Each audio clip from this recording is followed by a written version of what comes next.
Mike Murray. This is SNL. SNL By the numbers. Numbers.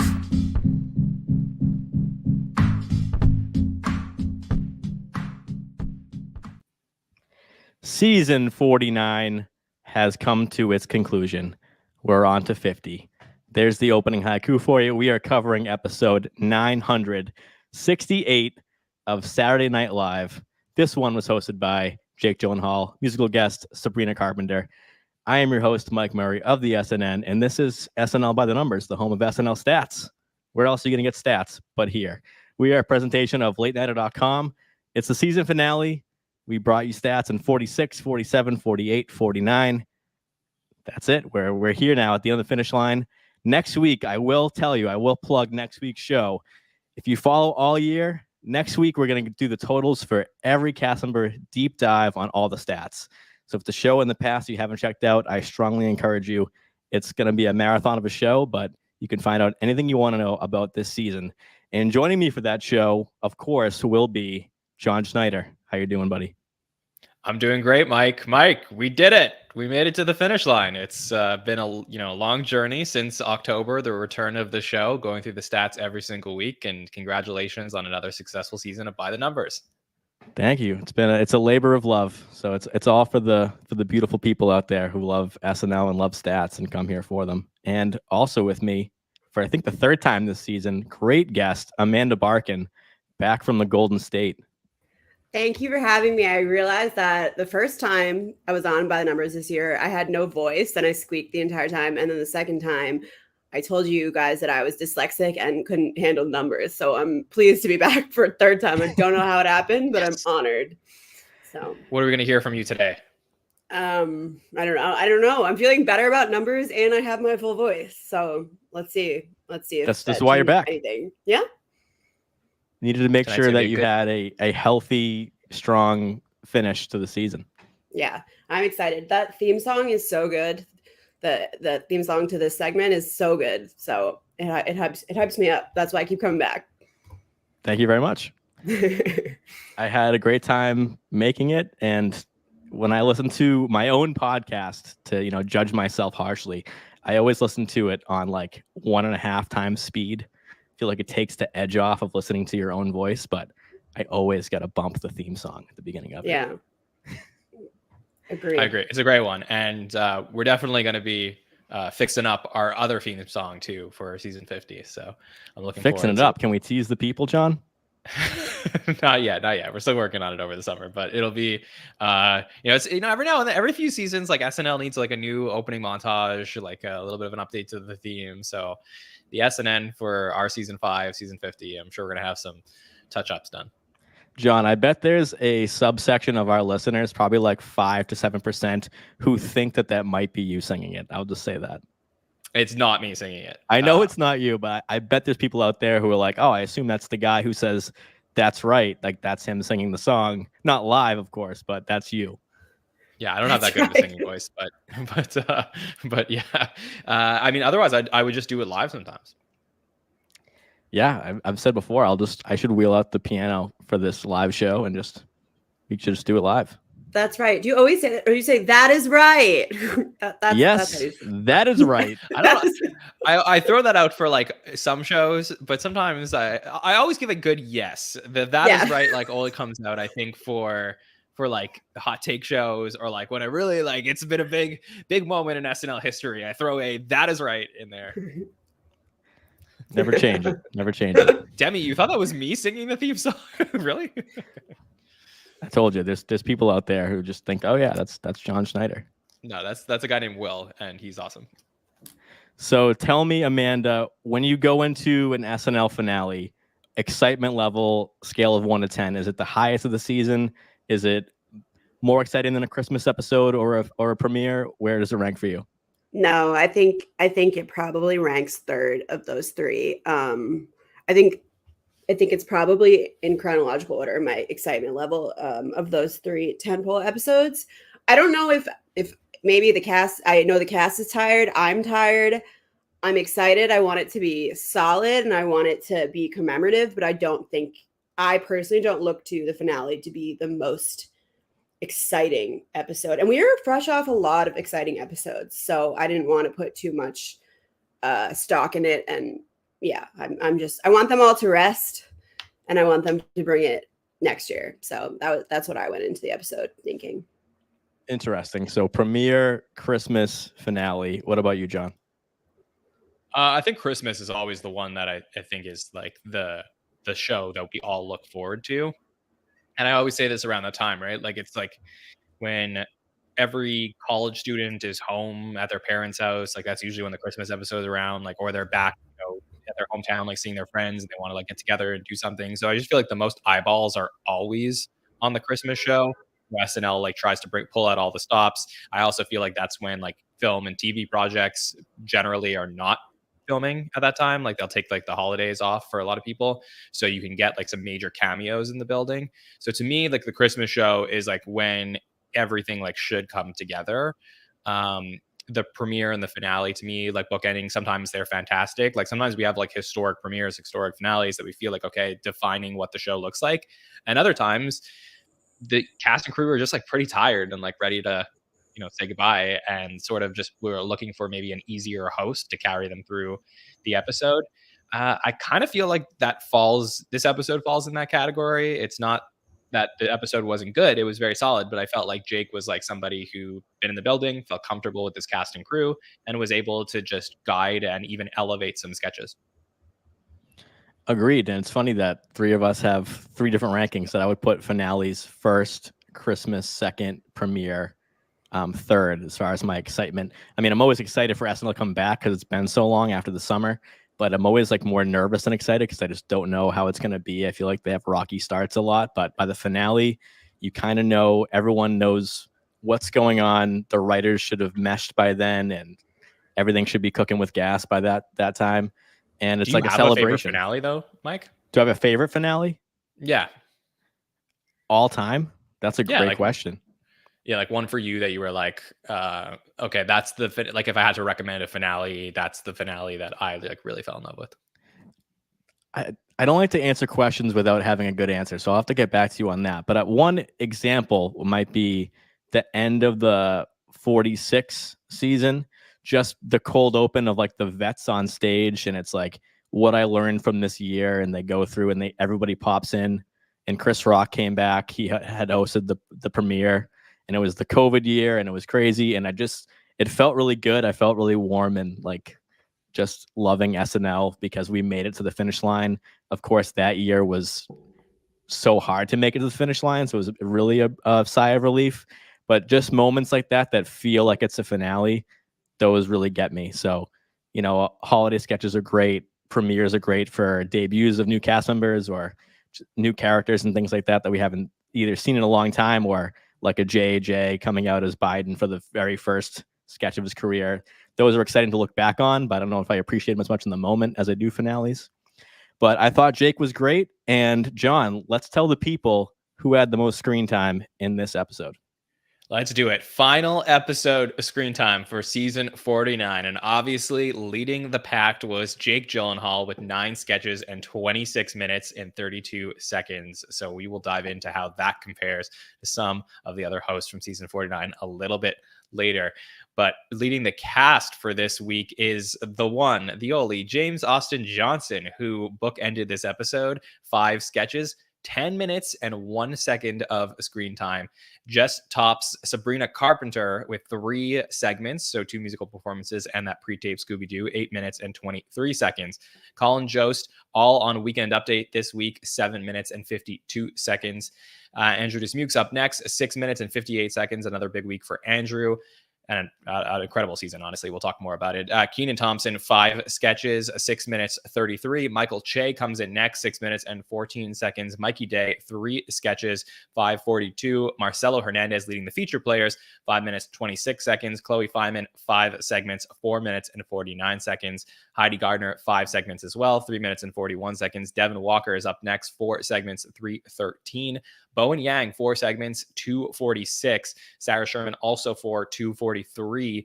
Ego Wodem is at 2 minutes and 24 seconds, 4 segments. Michael Longfellow up next, 3 segments, 2:23. Chloe Trost, 2 minutes and 5 seconds, 3 segments. Rabbi Jill Houseman, 1 minute, 50 seconds. They're part of the joke swap. Punky Johnson, 2 segments for the night. Obviously had a big role in the monologue, 2 segments. Only 1 minute and 14 seconds for Punky this week. Molly Carney, 2 segments. Just 36 seconds for Molly Carney in the season finale. John Hamm made a cameo appearance, 25 seconds, 1 segment. And Steve Higgins with 3 voiceovers this week at 11 seconds.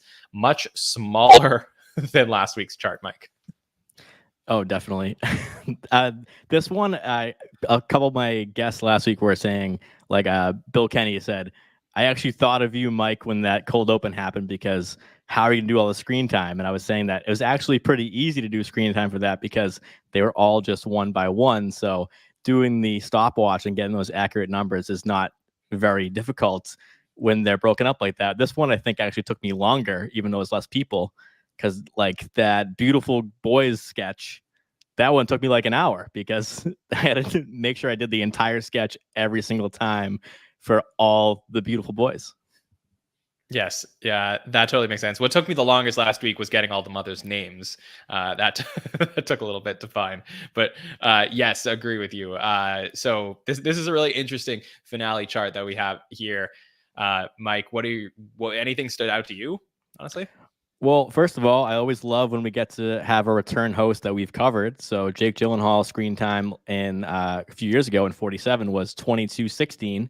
So he increased the screen time by 4 minutes and change. So I don't know if it felt that way compared to that last episode, but I thought he seemed super comfortable and was able to sing, be the straight role, be the crazy character. He kind of did it all in this episode. And this is the 5th time of James Austin Johnson's nascent SNL career of being the screen time leader. So it's his 4th episode all time over 10 minutes, which is huge for SNL screen time, especially not being an update host. So shout out to him. And Michael Longfellow, just in time, hit his 100th appearance. Amanda, who do you want to shout out for this week? That's crazy. Sabrina Carpenter. Is that the Scooby-Doo sketch? Was that long? That's 2 songs as well, or 2.5 songs. Right. But she's high up. I mean, I want to shout out JJ. I feel like I am so excited. Whenever he does live from New York by himself and he switches back into his normal voice, that excites me so much at the beginning of an episode. And I love the Trump impression. Hate seeing Trump impersonated on my screen, but it's almost worth it because I love when he switches back into his normal voice. And I feel like this time I was like, wow, he's so talented when he shifts back into himself and you realize how it's such a stark contrast from his character, which I feel like he's kind of melded into in my mind a little bit. But that's what I got. Yeah, I love your take about the breaking character because I feel like that's a tradition they should always. I don't really like when they do it in character. I feel like it's kicking off the show as a cast member, not as the character. So I love when like you said, when JJ goes to his own voice to do that. John, do you have an opinion on that as the curator and keeper of the LFNYs? I think it's a little bit of a throwback. It's something that we used to see a lot like 20 or 30 years ago, where somebody would be deep in impression. And then as soon as they get into the Live from New York, break into their regular voice. So to me, that comes from JJ being a fan of the show.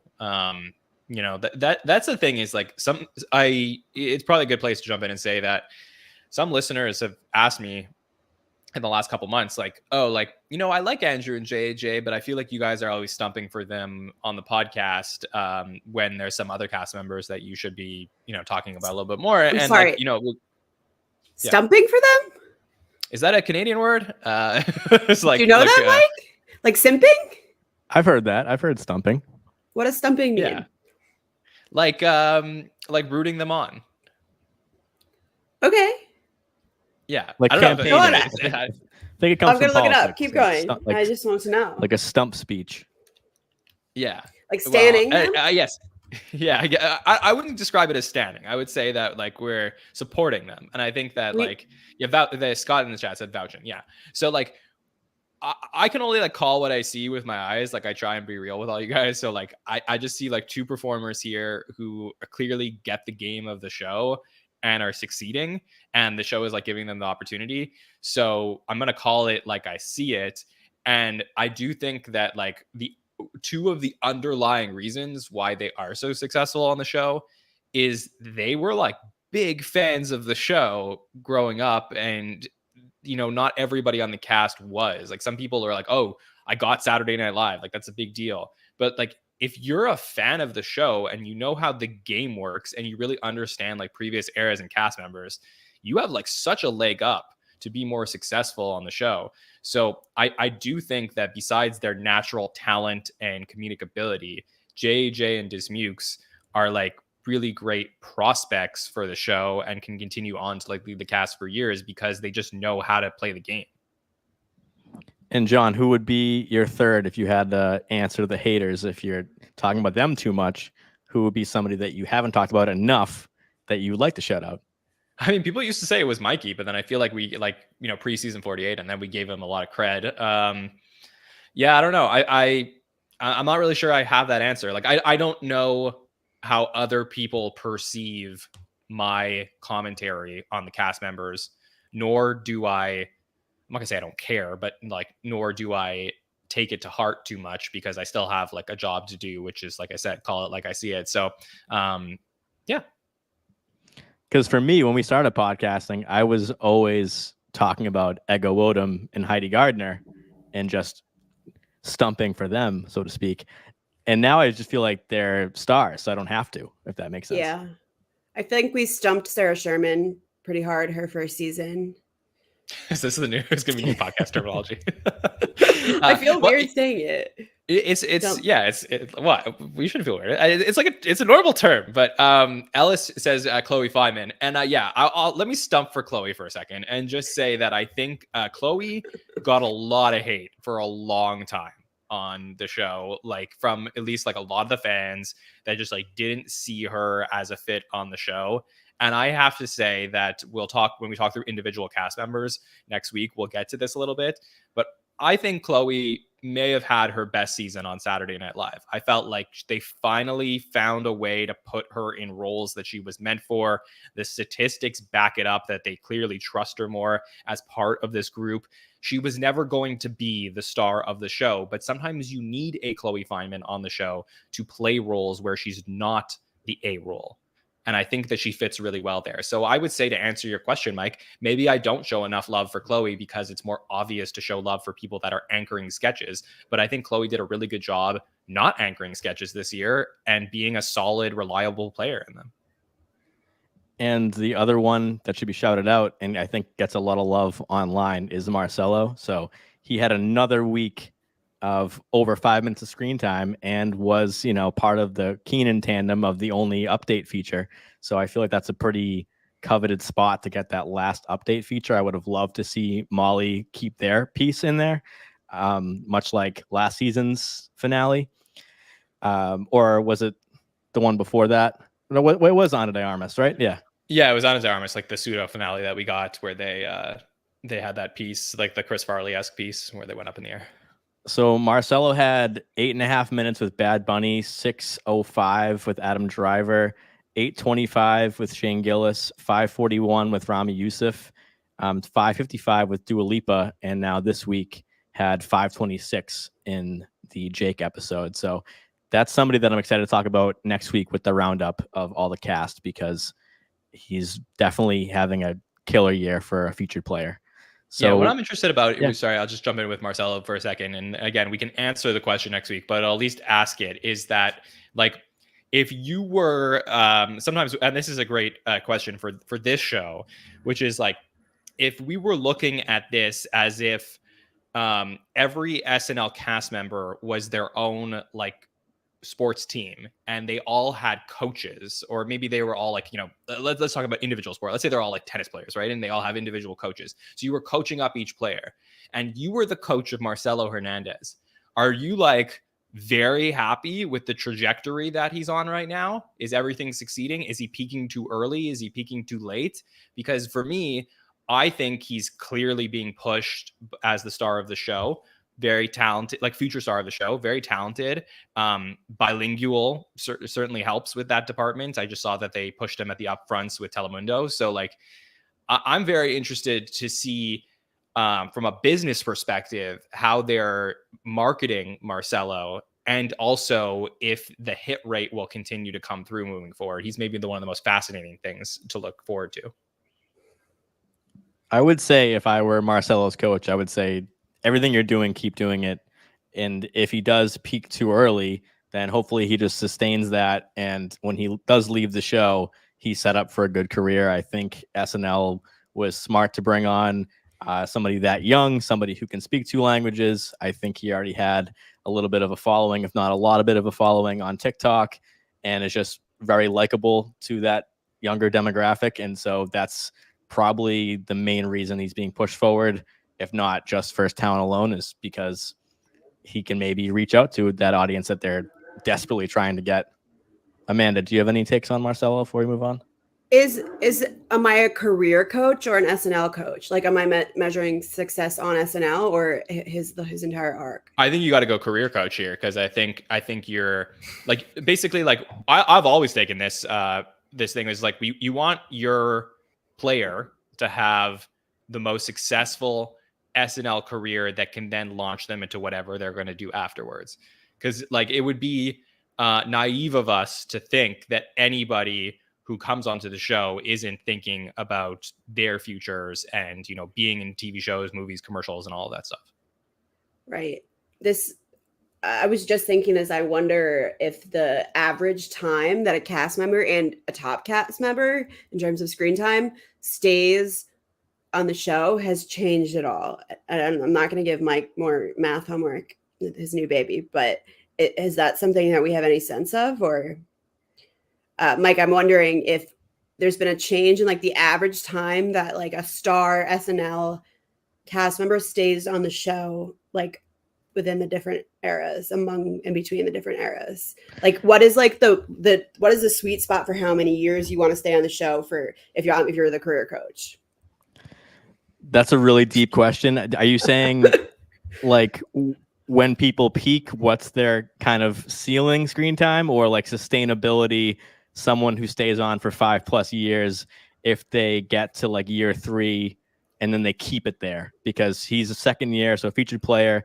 I would bet all the chips that he'll be back promoted next season for 50, and he'll probably stay in this average. I can look at his average so far, but yeah, is that what you mean? Kind of. I mean, well, I'm asking a lot of questions. What, like, the most successful cast members of all times, after they leave the show, I wonder what the average amount of years they were on the show is, and if that has changed at all as eras have progressed. Like, I'm wondering if people stay on longer now, I guess. Like, Bowen has been on the show for a long time. Okay. That's definitely true. I'll say like the other variable here is the person's age, because like people get SNL at different points of their lives. So when you have somebody who's a little bit older, or maybe a family man, like maybe that they just feel comfortable with Saturday Night Live, and it becomes like SNL becomes their runway where there's like just continuing to go down the career path. But I would say like if we're going to do historical research on, you know, how Marcello is doing on the show versus where he might launch into something else, I think some of the closest comparisons, just in terms of like demographic, not his Hispanic background, but mostly demographic in terms of like where his place on the show, like he's probably more like Pete Davidson, more like Jimmy Fallon, more like Adam Sandler, as like the young cute guy that the show is pushing to bring in a younger demographic. Like if he could sing, he would be out there with a guitar on Weekend Update, because that's the demographic that they would want to bring into the show through Marcello. A big what if too, John, I think would be if Chris Redd was still in the cast, then how he would compete with him, because Pete left, but there's a little bit of a void of that kind of, I mean, maybe Marcello hasn't done a lot of pre-tape work like Chris did, but that's definitely interesting that he kind of came in at a good time, I think, because I don't think he competes with Dismukes and JAJ for screen time the way he would with a Pete or Chris Redd, if that makes sense. Mm-hmm. I think it does. All right, so let's look at finales of the past. So I have stats from 44 to now, and I wanted to look at who does succeed in finales, and on average, who had the most screen time in those finales. So, and I also love to on the show get to shout out cast members who no longer on the show and see their end too. So I did bold if it was their final episode, for better or worse. If they went out on top or went out on the bottom, we can see that here.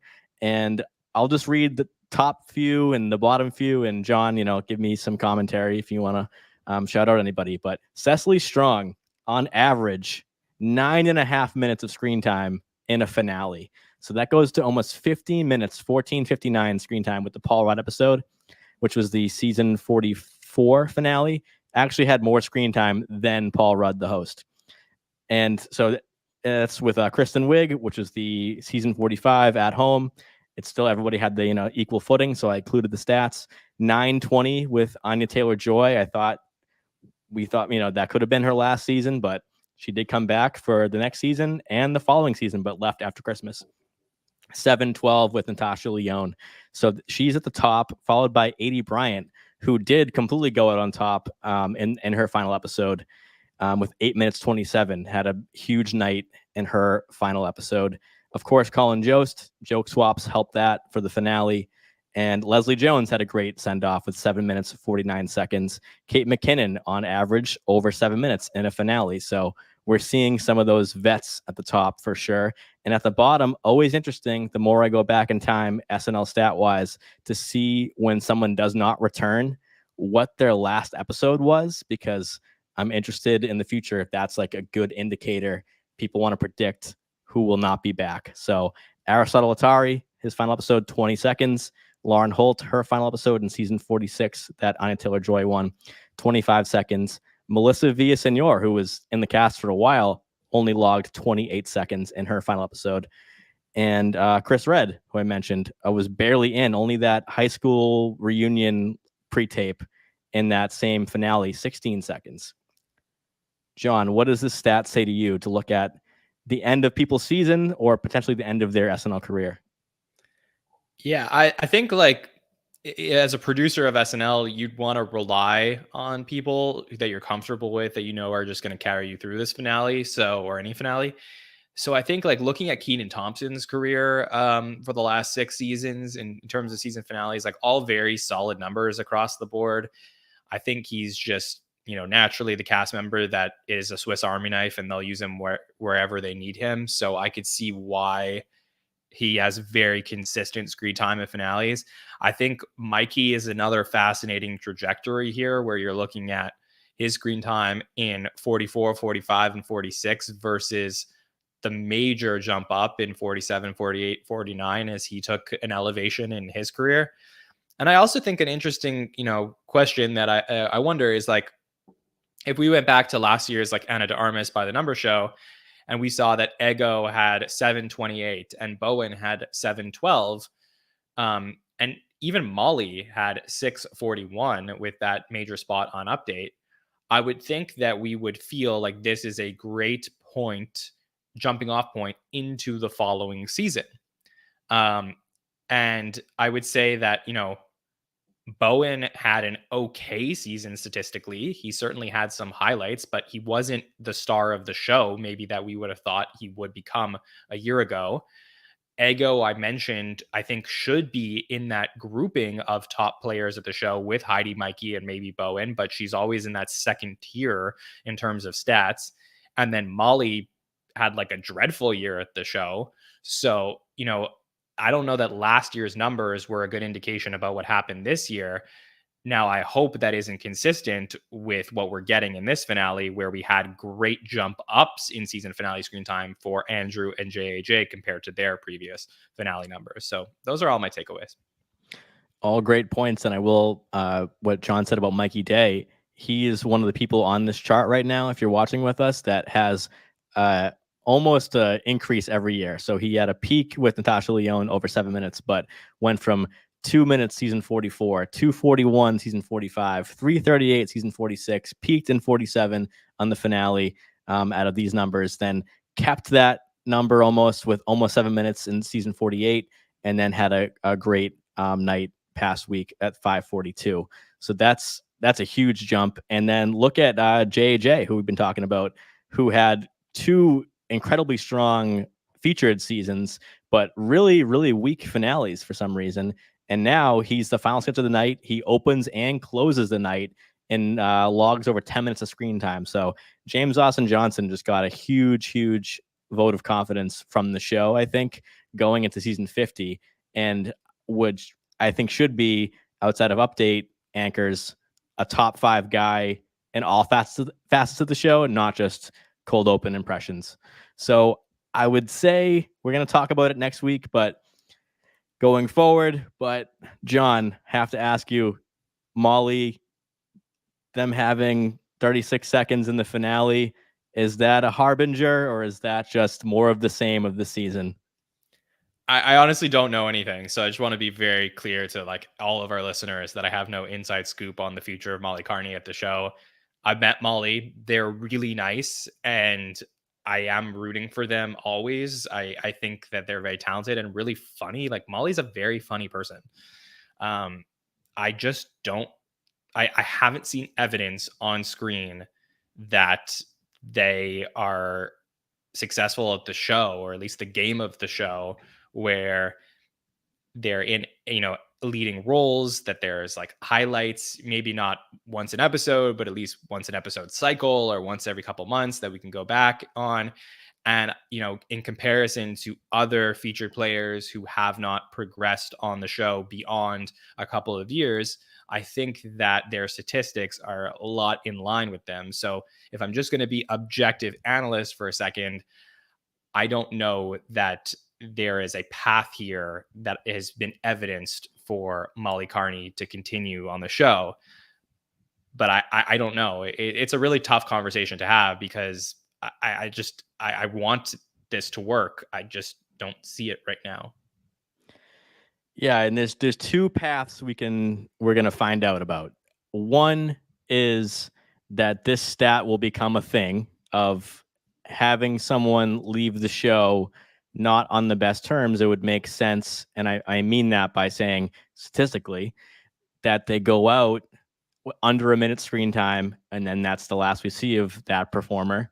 Or 2, Molly has an incredible comeback, because season 1 for them was pretty much good for all of those rookies.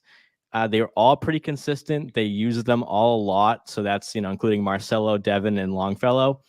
And now there's just been a big drop off with Molly. So either this stat becomes like the final episode, you peter out, and I'll even throw Chris Redd in there as well. Or it's going to be an incredible comeback. It'll be a hell of a story. Amanda, what do you think about having a strong finale versus a weak finale? Does it actually mean anything to you? I think you look at my man Pete Davidson, who was largely absent for his entire last season, literally absent for the second half, and they gave him basically 4 minutes to just hop on update and say goodbye. So I think that's the middle of the two and an outlier, and that's just what the stat that I was just looking at. And Pete had a pre-tape cut from his final episode. An unbelievable the Lorne Michaels rap. Yeah, with Eminem in it. Incredible. The craziest thing to me. I'm also fixated on 80 Bryan having 15 minutes and Anya Taylor-Joy's and all of them. And I also can't believe that it's been 2 years since 80, Cecily, and Kate, and I guess Pete left. That feels crazy. Time flies. That's all I'm saying. That's my take on numbers. Yeah.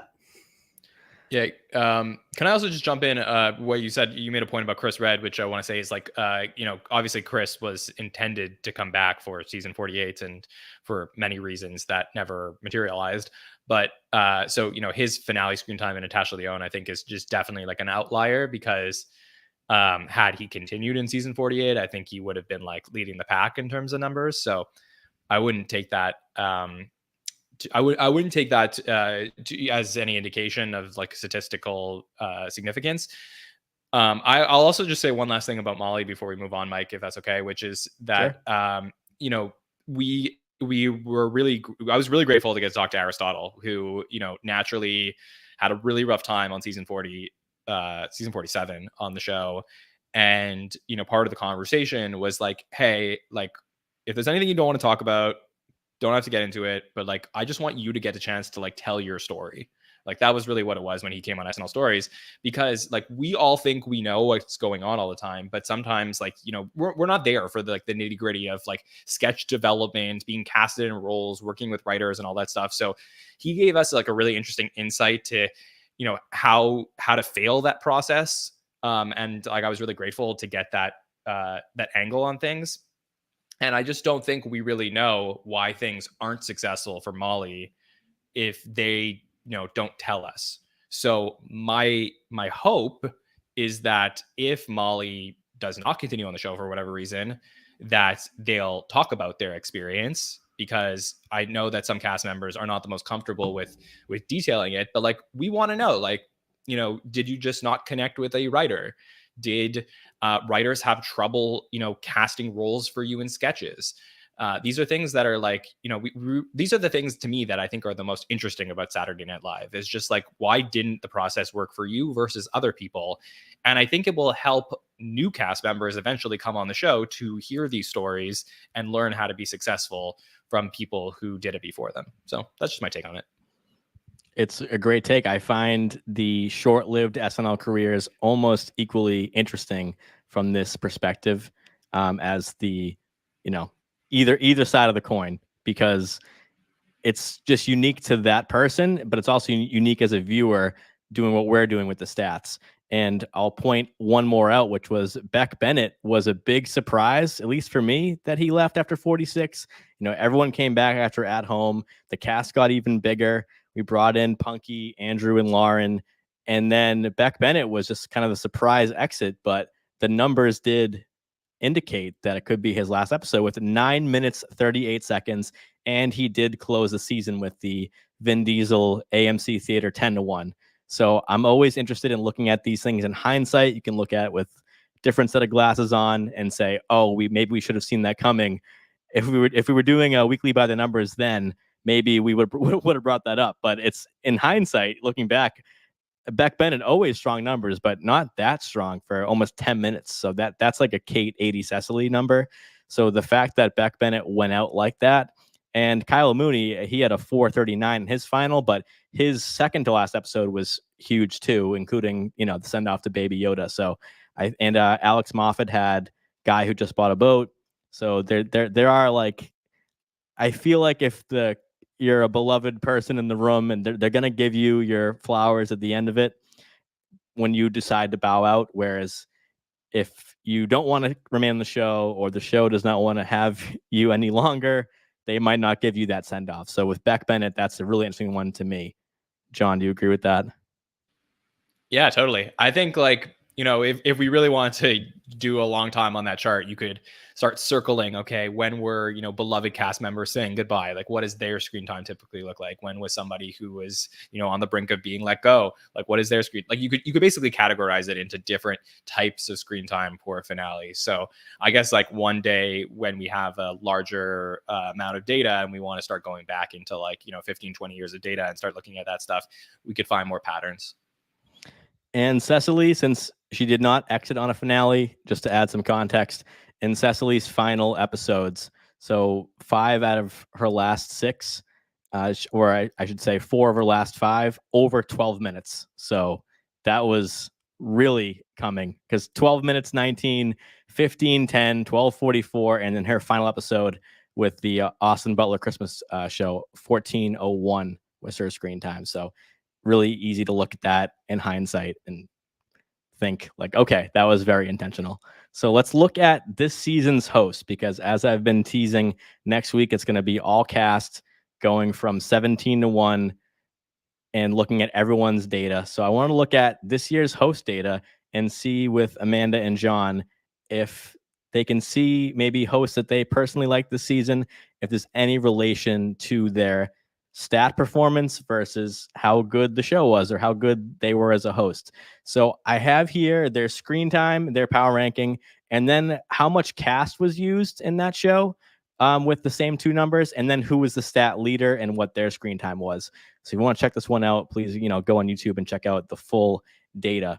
So with this, we had a couple double duties this year, Dua Lipa, Bad Bunny. So I started to revise all my episodes power ranking with 2 numbers, screen time and power ranking, excluding musical performances, because otherwise the double duty hosts always have stronger numbers, and it's kind of obvious why, because they have 2 other segments dedicated just to them. They're on screen the whole time.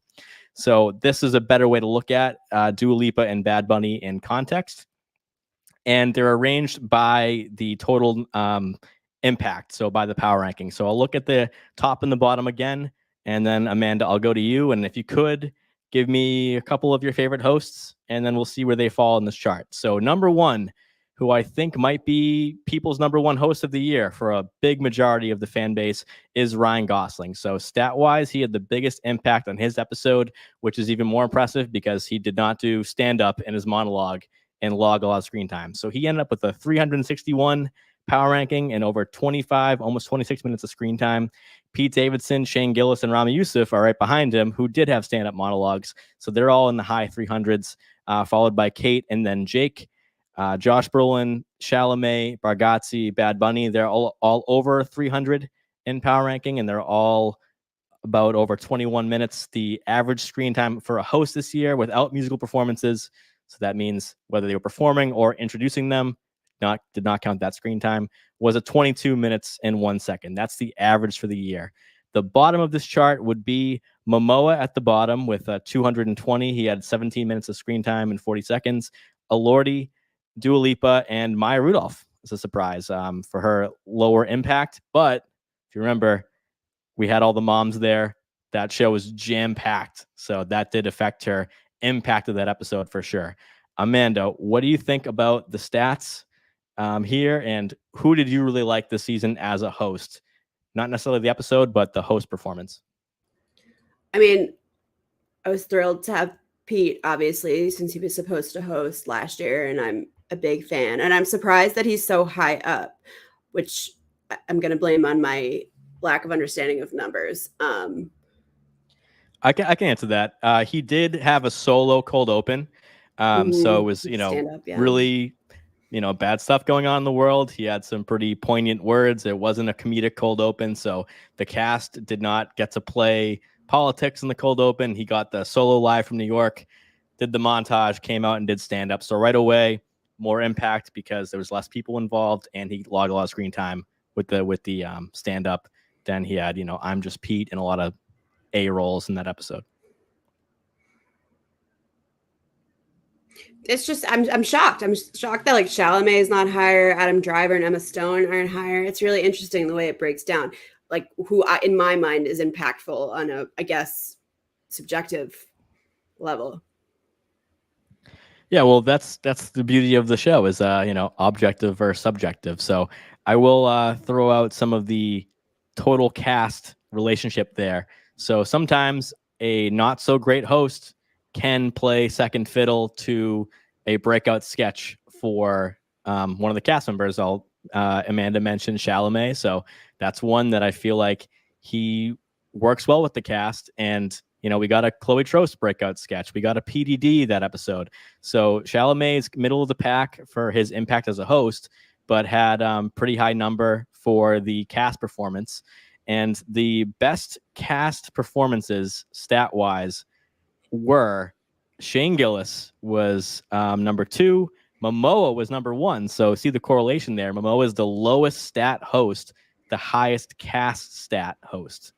So I thought that was interesting to look at how those 2 numbers could relate and see if anyone was like a huge performing host and a huge performing cast.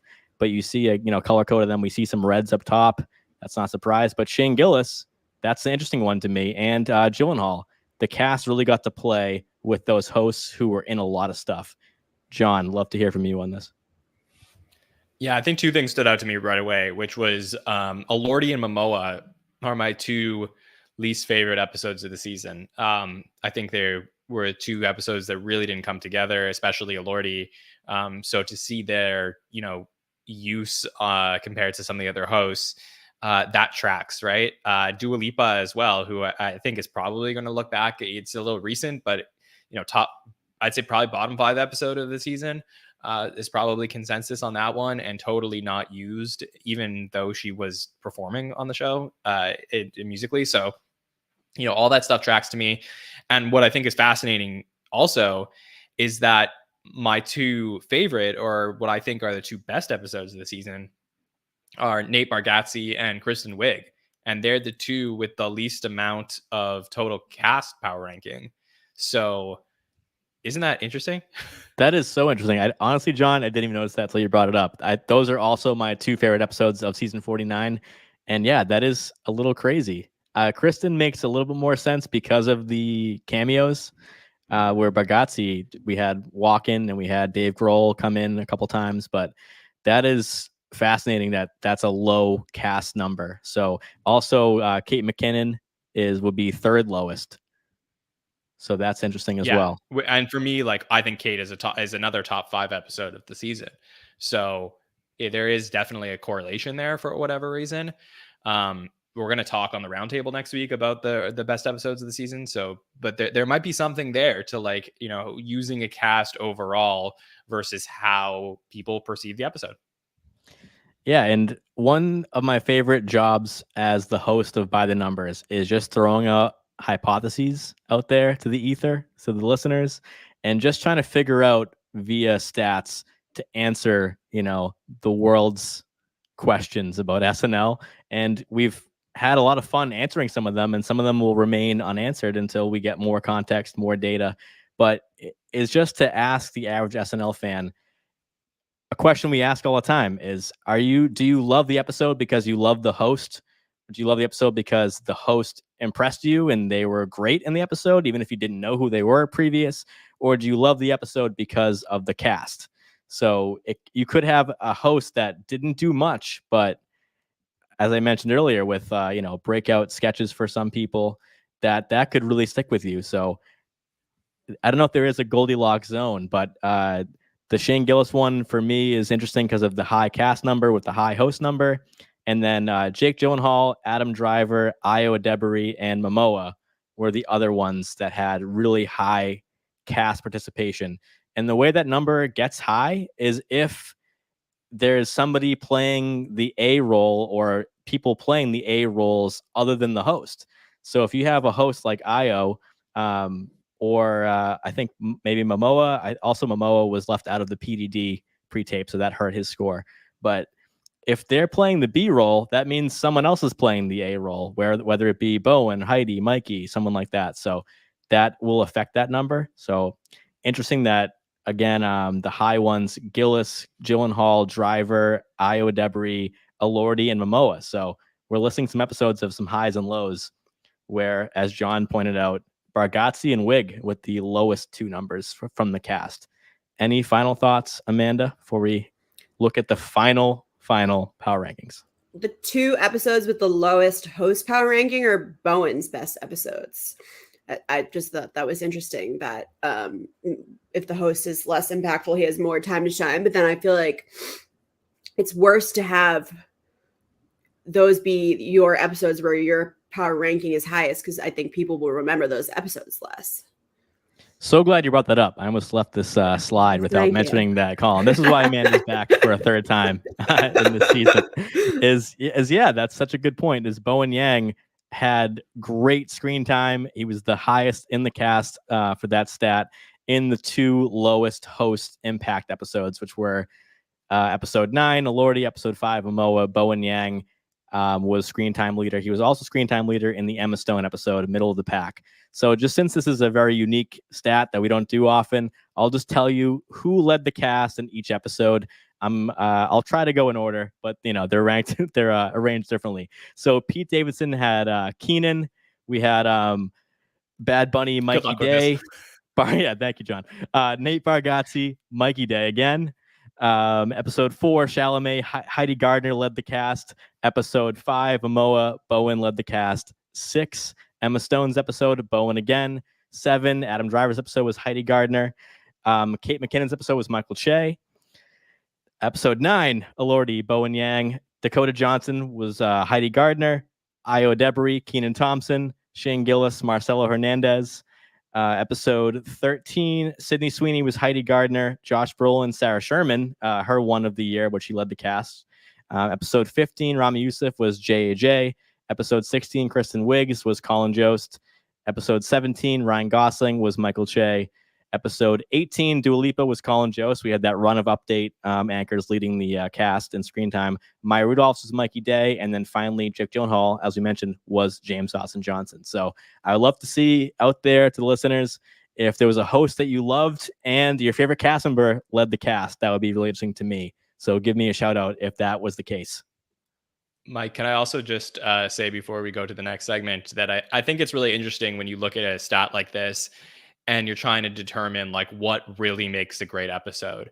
And I think that's the beautiful thing of Saturday Night Live, that the greatest episodes in the history of the show, like the Steve Martin Blues Brothers episode, or you go like Alec Baldwin B-52s, I don't know, just throwing out episodes, Peyton Manning, Carrie Underwood, like, like those episodes that people like generally are like, oh, these are some of the best episodes ever. The structure of the episodes, the amount of segments, the amount of cast members, the involvement of the host can be completely different from era to era, season to season, episode to episode, that are considered great episodes of Saturday Night Live. So there's not one way to make a great episode of the show. But I do think within the context of an era, within the context of a season, you can look at quality and compare the numbers and see what may work for a particular era of cast members. So I would say that, like, if you're going to take away anything from this segment of the show, use it as a, like, what episodes worked for season 49 that might work for season 50.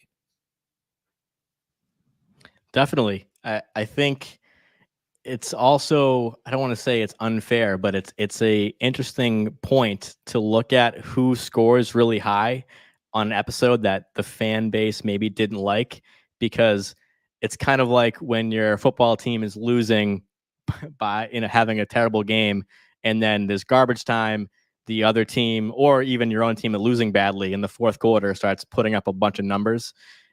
It shouldn't take away from their performance. They did great. Just because the team didn't do well or they lost the game, the stats still stand the test of time. So you look back at the great careers of athletes, and the stats in the episodes they won, the games they won are just as valuable when their career is over as the stats of the games they lost. So you see an episode that's like, oh, that episode was bad for me, it's bottom 3, but there might be a hidden gem in there from a cast member who got a chance to shine. So and it's one of the reasons why we look at the power rankings, because you can trace down with your finger and look at who scored highest in each episode. So this is the biggest the chart will ever look. I'll zoom in so we can actually read the damn thing because it's gotten so big. But here we go. So we had the tightest race in the history of SNL stats. And I had to do, I felt like I was an election worker in Maricopa County at like 4 a.m., like trying to, I was doing recounts. I measured Heidi Gardner and Mikey Day's screen time twice each to make sure that it was accurate, because they were in this deadlock tie to win the season in the power rankings. And the winner is, John? Mikey Day. So Heidi Gardner was past Mikey Day in the middle of the season, stayed strong until last week. They were just neck and neck, and it all came down to a sketch I think that John loved, which was the cyclist sketch, where Mikey Day logged 3 minutes, 3 minutes and 16 seconds of like almost uninterrupted screen time, pre-update, like prime time screen time. And that really was a difference maker, because Heidi Gardner appeared more in the episode. Mikey Day beat her in screen time, and ultimately he wins the season power rankings wise by 0.4. So that's Mikey Day at number 1 with a 90.1 is the final number for season 49 cast to beat, was Mikey Day's. Heidi Gardner 89.7. Bowen Yang stayed in third all year behind them, so he had a great season. Kind of petered out at the end there with Gosling and Gyllenhaal were kind of low for Bowen, where he had a really strong start with the George Santos stuff and the Panda cold open. So there was a lot happening there for Bowen at the beginning. And we have Colin Jost, 81.7. He finishes in 4th place. Keenan Thompson in 5th, 80.9. And then we go to we had another number jump here. JAJ leapfrogged Ego into 6th place with that amazing episode for him, 74.5. Ego Wodem in 7th, 70.8. So huge jump because Ego had a 54 in the final episode. JAJ had a 142, which is crazy. He jumped that much in one episode. That like almost never happens in the stat. Chloe Feynman stayed in number 8 with a 67 even. Dismukes jumped Sarah here with a 63.1 final score because he had an over 100-point episode this week, where Sarah had more of a down week following a great week in the Maya Rudolph episode. So Sarah's going to be in 10th with 62.8. Other storyline I was following, would Marcello Hernandez, a featured player, finish in the top 10? He could not beat Andrew and Sarah, so he's at a 60.6 in 11th. Michael Che, number 12, with a 57.1. Devin Walker in 13th, 43.6. Michael Longfellow in 14th, 35.1. Punky Johnson in 15th, 33.8. Chloe Trost in 16th, 32.3. And Molly Kearney in 17th with a 23.1. So the bottom 6 or 7 did not change, but we had some movement up top. Jon Schneider, it's been a long road, 20 episodes. What do you have to say about who wins the stat contest of the year?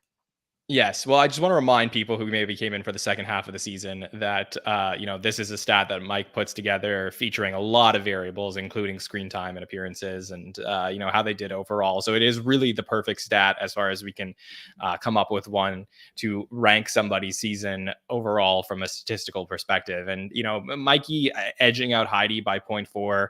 Statistically, like, congratulations, Mikey, but it just goes to show you that the two of them really are sort of co-champions of the season, as best as we could put together, because this is really their season. Like, I think in 10 years and 15 years, when we start to look back at season 49 and talk about what it was like back then to watch this season, I think that we will be talking about Mikey and Heidi and their roles leading the cast as being those veterans.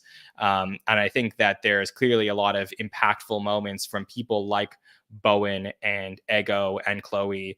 And then, Phil, like this top 8 or 9, like is really, really statistically significant, as far as I feel like every episode they had an impact on the show. And then I think once you start going down the list further, it gets more episodes between how impactful people are. But yeah, happy for Mikey. Happy for Andrew and JJ for their finale episodes, that they went up the list a little bit more. I think that this 142 from JJ is simply a sign to come. It's very possible he could lead the power rankings next year, Mike. Definitely. I think JJ could be unstoppable in his trajectory. I don't think he'll ever go back to being, 8, 9, 10. And so I'll look at, seasons past, but it was fun for me, John. My heart was beating in my chest watching the episode, seeing Mikey pop up, Heidi pop up. When I saw that cyclist sketch, I was like ready to call the fight. But then we saw Heidi pop up again a couple times, and we didn't see Mikey again late in the night. We saw Heidi in the NYPD press conference and, logged maybe a little under a minute in that sketch. So when I do this stat, I go linear in the episode, log the appearances and sort them A, B, C, D for the cold open, monologue, and so on. And so I don't usually do this, but John, I was having so much fun that I had to do it. Every time I finished a sketch, I would sort by power ranking to see who was winning between Heidi and Mikey. And at one point, they were like literally 0.2 off. So I didn't know who was going to win the power rankings for the entire season until the very end. Say it again. When in the episode was that? It must have been once Heidi made her appearance after the cyclist sketch, because Heidi had a minute in the cookie sketch. She was also had a recurring character in the cold open, so she had an early lead. And then Mikey Day, I mean, if he didn't play the voice of the haunted painting in the Scooby-Doo sketch, he wouldn't have got that double appearance of that little bonus point there. And then, of course, Yeah, so that would end up being a factor. It's just so crazy to me that after 20 episodes with literally over, maybe, I don't know, 4 or 5,000 pieces of data, that ended up being that close. But he also like helped John write said, that sketch, right? Like he was he like that is a huge factor, right? Because he just he's built in, success because he put that sketch together with Colin. yeah, it made me look back at the whole season, and it's like, what more could Heidi have done to edge out at the end, and things that were cut or small appearances. Oh yeah, I think, John, it was the canceling the flight where Mikey Day had a minute 28 in that sketch. He appeared twice on the phone with Jake, where Heidi had like an 11-second small appearance. Whereas if it was the other way around, it could have gone Heidi's way. So Heidi was like the Pacers last night, and and Mikey was the Celtics, hitting the 3 at the end of the game and winning it.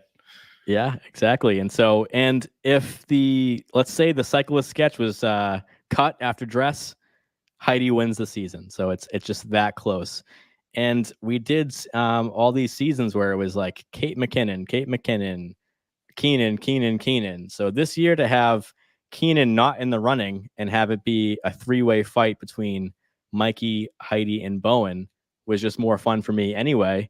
And to come down to the wire was crazy. So there's something I do in every offseason where I do an audit of all the stats, because there's so many numbers, and me and John are just checking with each other our notes, and it's so easy to make a mistake. So I actually had to do my audit ahead of time, because I didn't want to announce Florida early or anything. So I had to make sure that it was all set. So Amanda, what do you think about all this nonsense, to quote Sabrina I Carpenter? want to say something crazy. I think that Mikey is kind of sneaky like Keenan at this point. Like, I haven't been following the power rankings week to weeks, so I don't think I always knew that Mikey Day was always in the running. And it's just so interesting to me, because you say, for years it was Kate, and we all agree that Kate's presence is really strong and sometimes hard for other people to shine. And I think Mikey is like Keenan in that I don't think Mikey being so prominent and impactful in sketches takes away from other cast members' ability to shine. Like, I would have guessed Heidi had a breakout year by far, because I remember all of Heidi's incredible moments this year, and they were all really memorable to me. And I would have, not engaging with the numbers on a week-to-week level, I would have guessed Heidi, and I wouldn't even thought Mikey was that close. Like, I think Mikey is really an anchor, and he's really a Keenan type where you can just trust him to be in anything and be good and let other people shine when they want to, when there's an opportunity. Like, I think that Mikey is really comparable to Keenan at this point. It's a good comparison, because Keenan and Mikey are big time minute loggers. They just log minutes on SNL, where a lot of times when we post a screen time graphic, people are shocked at how low the numbers are, because it's like, wow, it's a 90-minute show. We only saw 2.5 minutes of Sarah. She was the best last night, because it's really hard to get screen time on the show. And I want to just point out last season's final power rankings. It's been a whole year, and I'll remind the listeners, Mikey Day finished number 1 with a 90.1.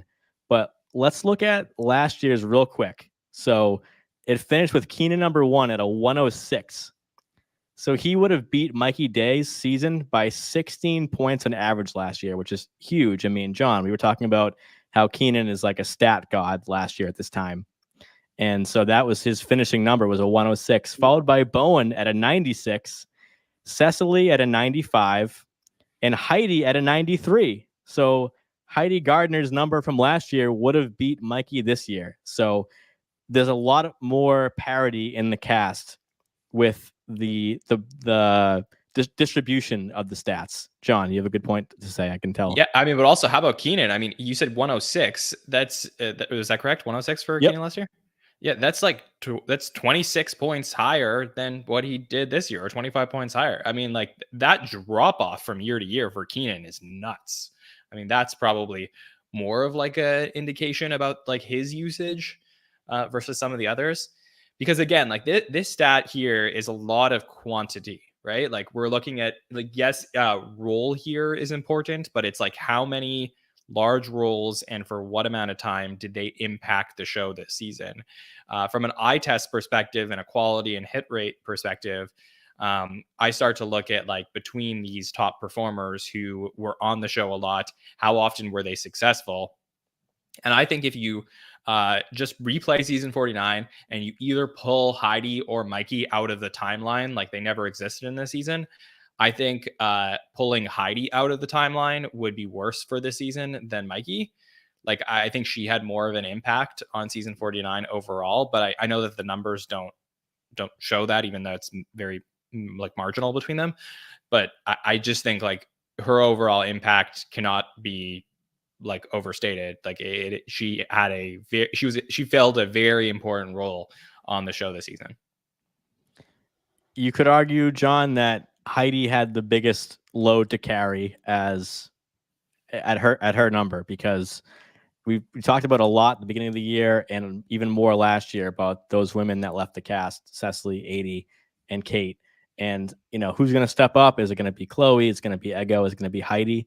And so for Heidi to be at number 2 just by a hair, I think just says a lot about, I don't know. I don't want to get into a whole, you know, usage of men versus women in the cast right now. We've done that in previous shows, but I don't know. I will say though, I think it's a little harder to score those points as a woman on average. So the fact that it came down to almost a tie, you know, nothing take away from Heidi's amazing season. So it was neck and neck the whole year, and it just finished this way by 0.4 after 20 episodes.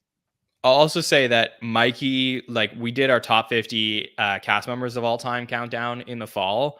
I think like if we were to redo the countdown now, I think Mikey's probably in about the same spot, which was like he was just in the top 50 cast members. I think he came in, the voters had him at 47. I think Heidi was just outside the top 50, somewhere like 54, 55, like she didn't make the list. I think if we were to redo the voting now, I think Heidi has moved into the top 50. This season was impactful enough for me that I would say that she is a top 50 cast member of all time. Obviously, she still has more room to grow, and so does Mikey himself, let alone the fact that Mikey has been given the Biden impression. So that is something that we didn't get to see a lot this season, but we gave us like a little bit of a tease as to what's to come in season 50. So I think both of them are still major factors in next season, regardless of the up and coming stars in people like Marcello and Andrew and JAJ on the rise. Absolutely. Especially as you mentioned, the Biden impression. You know, we had that Trump cold open with talking about who could be the VP. So if Trump does tap, you know, Devin Walker's Tim Scott or Heidi Gardner's Kristi Noem, they're going to log a lot of good screen time, top of the show, maybe some live from New York's, and appear on a more regular basis. So definitely when Mikey got that role from JAJ, that was a big indicator of his season stat wise and end up benefiting him. So if you're interested in this macro look at it and you want to know all the nitty gritty details about every cast member, we can talk about sketches, pre-tapes, update, cold opens, monologues, everywhere they appear in the show, and all the totals. So I know everyone loves at the end of the year, how much was the screen time? How much was the appearances? So we're going to do all of that one by one next week. So please join us then. John. Mike, I just want to shout out also, you know, something for Heidi, just as we're, you know, getting to the end of the year stats. Please. You know, she's, for the first time in her career, did lead the cast in sketch appearances, which I know is just one variable for you, but I'll put it up on screen, my sort of leaderboard that I had been, you know, talking about the last couple of years. But basically, you know, Keenan sort of won that championship the last, you know, couple of years. He has 3. Only other cast member currently on the show that has led the cast in sketch appearances has been Keenan, who did it 3 times. And Heidi, this is her first time ever doing that in the show. So if you look on screen right now, you have it from basically from 1975 through to 2024. Heidi gets her ring. Yeah, and look at the last 10 years, right? So, or more than 10 years. We only have Kristen Wiig in 2012 finishing that spring as the leader, and then Cecily in 2018. And so now we have our third woman to finish with the ring here with Heidi. So I think she had up until 2002, Yeah. no woman had led the casting sketch appearances. Amy Poehler goes on a crazy long run of dominating on the show. And of course, since we've had Kristen and Cecily and now Heidi to add to that list.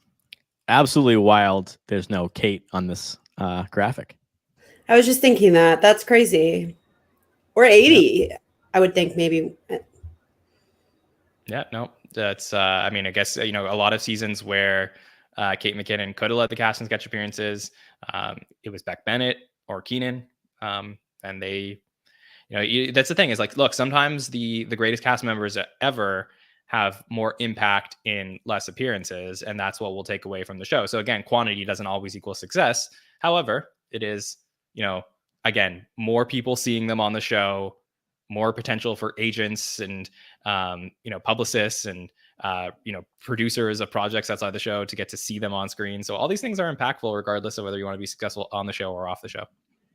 And speaking of Kate, season 46, we have on John's graphic here, Beck Bennett as the leader.